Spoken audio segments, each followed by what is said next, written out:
News కి స్వాగతం. నేను పావని. దక్షిణ కొరియాలో ఓ వ్యక్తి తన భార్య విడాకులు ఇచ్చిందనే కోపంతో రైలులో నిప్పంటించారు.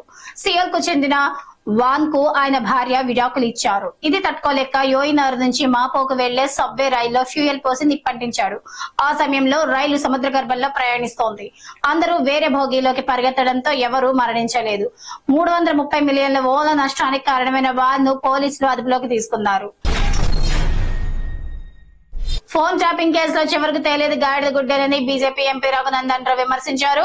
ఫోన్ ట్యాపింగ్ కేసులో నేనే మొదటి బాధితుడినని 2020 నవంబర్ లో దుబ్బాక ఉప ఎన్నిక సందర్భంగా పోలీసులు నా ఫోన్ కాల్స్ వింటున్నారని చెప్పాను. ఎవరెవరినో విచారణకు పిలుస్తున్నారు కానీ నన్ను పిలవడం లేదు. ప్రభాకర్ రావును ఎందుకు అరెస్ట్ చేయడం లేదు? కాంగ్రెస్ బీఆర్ఎస్ ములాఖత్ అయ్యాయని తెలుస్తోంది అని వ్యాఖ్యానించారు. టీమిండియా స్టార్ ప్లేయర్ విరాట్ కోహ్లీకి ఇన్స్టాగ్రామ్ లో 274 మిలియన్ల ఫాలోవర్లున్నారు. ఆసియాలోనే అత్యధిక ఫాలోవర్లున్న కోహ్లీ ఒక్కో పోస్ట్ కు ఎంత తీసుకుంటారనే విషయాన్ని ఇన్ఫ్లుయెన్సర్ మార్కెటింగ్ హబ్ వెల్లడించింది. విరాట్ ఒక్క ఇన్స్టా పోస్ట్ ద్వారా 12 కోట్ల రూపాయలు సంపాదిస్తారని తెలిసింది. అయితే ఈ జాబితాలో ఫుట్బాల్ దిగ్గజం రొనాల్డో అగ్రస్థానంలో ఉండగా ఆయన ఒక్కో పోస్ట్ కు 27 కోట్ల రూపాయలు తీసుకుంటారని పేర్కొంది.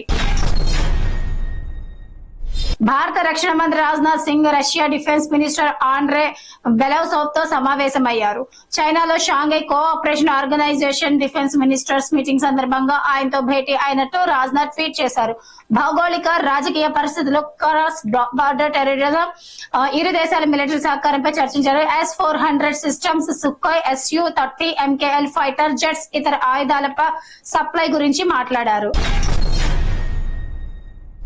ఇరాన్ లో సివిల్ ఎనర్జీ న్యూక్లియర్ ప్రోగ్రామ్ కోసం యుఎస్ 30 బిలియన్లు సాయం చేయాలని భావిస్తున్నట్లు వార్తలు వస్తున్నాయి. Trump administration Iran oil sale పై ఆంక్ష ఎత్తివేయనుందని CNN తెలిపింది. ఇజ్రాయెల్ తో యుద్ధం ముగించి కాల్పుల విరమణకు అంగీకరించేందుకు ఇరాన్ కు యుఎస్ ఈ ఆఫర్ ఇచ్చినట్లు తెలుస్తోంది. ఇరు దేశాల మధ్య కొద్ది రోజులు ఉద్రిక్తతలు చోటు చేసుకున్న వేళ ఈ డీల్ చర్చనీయాంశంగా మారింది. ఆంధ్రప్రదేశ్ రాష్ట్ర పర్యాటకానికి బ్రాండ్ అంబాసిడర్ గా ఉండాలని CBN కోరిన నేపథ్యంలో రామ్దేవ్ బాబా అంగీకరించారు. ఉత్తర భారతీయులకు రాష్ట్రంలోని పర్యాటక ప్రాంతాల గురించి తెలియదన్నారు. ఆ ప్రజలకు ఇక్కడి పర్యాటక ప్రాంతాలను పరిచయం చేస్తారని చెప్పారు. CBN దార్శనికత తెలుగు రాష్ట్రాల అభివృద్ధికి వరమని కొనియాడారు. ఏపీలో వెల్నెస్ సెంటర్లు ఏర్పాటు చేయాలని పతంజలి భావిస్తోందని రామ్దేవ్ వివరించారు.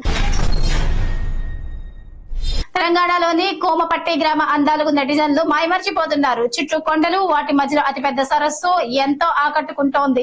ప్రకృతి రమణీయతకు అద్దం పట్టేలా ఉండే ఈ ప్రాంత వీడియోలు, ఫోటోలను ఓ యువకుడు షేర్ చేయగా పర్యాటకులు క్యూ కడుతున్నారు. దీంతో ఈ గ్రామాన్ని విరుద్నగర్ జిల్లా ఒకప్పటి కలెక్టర్ జయశీలన్ సందర్శించి ఒత్తిడితో కూడిన నగర జీవన శైలి నుంచి బయటపడేందుకు ఇలాంటి పల్లెలకు వెళ్లాలంటూ చెప్పుకొచ్చారు. గుజరాత్ హైకోర్టులో విచారణకు వర్చువల్ గా హాజరైన ఓ వ్యక్తి చేసిన పనిపై తీవ్ర విమర్శలు వస్తున్నాయి. ఈ నెల 20న high court judge justice Nirzar S Desai ఓ క్రిమినల్ కేసు విచారిస్తుండగా ఫిర్యాదుదారు టాయిలెట్ సీట్ పై కూర్చొని వీడియో కాన్ఫరెన్స్ లో విచారణకు హాజరయ్యారు. ఇందుకు సంబంధించిన వీడియో సోషల్ మీడియాలో వైరల్ అవుతోంది. ఇటీవల వర్చువల్ విచారణలో ఓ వ్యక్తి సిగరెట్ తాగగా గుజరాత్ హైకోర్టు 50,000 రూపాయలు ఫైన్ విధించింది. కోల్కతాలోని లా కాలేజ్ లో విద్యార్థినిపై గ్యాంగ్ రేప్ ఘటనలో సంచలన విషయాలు వెలుగులోకి వచ్చాయి.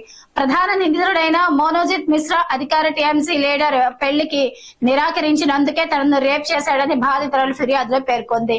తన బాయ్ ఫ్రెండ్ హాని తలపెడతానని, పేరెంట్స్ తప్పుడు కేసులో ఇరికిస్తారంటూ బెదిరించాడని తెలిపింది. కాళ్లు పట్టకుండా వదలకుండా అత్యాచారం చేసి వీడియోలు తీశారని పేర్కొంది.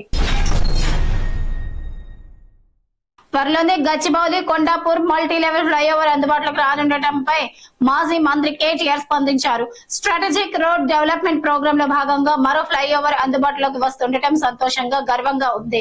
42 ప్రాజెక్ట్స్ బీఆర్ఎస్ ప్రభుత్వం 36 పూర్తి చేసింది. మరో 6 ప్రాజెక్టులు 2024లో పూర్తి కావాల్సిందే.